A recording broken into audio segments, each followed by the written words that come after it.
বিয়ের পূর্বে কোনো মেয়ের গায়ে হাত দিবি না ভাই আমার, খবরদার। বিয়ের পূর্বে কোনো মেয়ের সাথে কথা বলবি না, খবরদার। তোর যোগ্যতা নেই ওর সাথে কথা বলার। তুই কে রে? বামন হয়ে চাঁদের দিকে হাত বাড়াবি না। আমার বোনরা চাঁদ। ওয়াল্লাহি যেদিন ইসলামী শাসন আসবে, যেদিন ইমাম মেহেদী আসবে, যেদিন ঈসা আলাইহিস সালাম আবার আসবে, ওনার বোনদের উপর যারা হাত দেবে উনি হাত কেটে ফেলবে। তুই বামন হয়ে চাঁদের দিকে হাত বাড়াইস না। আমার বোনরা চাঁদ। ইসলাম মেয়েদেরকে চাঁদ বলেছে, আর তোকে বামন বলেছে। বেটা তুই বেটা ছেঁড়া খাতায় সে লাখ টাকার স্বপ্ন দেখিস, বিয়ের আগে মেয়ের গায়ে হাত দিস? তোর সাহস কত? তোর সাহস কত?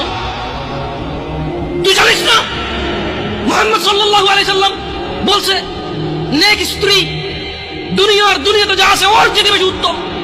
তুই কি করে ওর গায়ে হাত দিস বিয়ের আগে? তোর সেই যোগ্যতা আছে বল? তোকে আল্লাহ জাহান্নামে ফেলবে, তোকে আল্লাহ জ্বলন্ত আগুন নিক্ষিপ্ত করবে, তোর শরীর পচবে, তোর শরীরের গন্ধে জাহান্নামে থাকতে পারবে না। তোকে আল্লাহ এত নিকৃষ্ট শাস্তি। কেন? কারণ তুই এত বড় জঘন্য কাজে লিপ্ত হয়েছিস।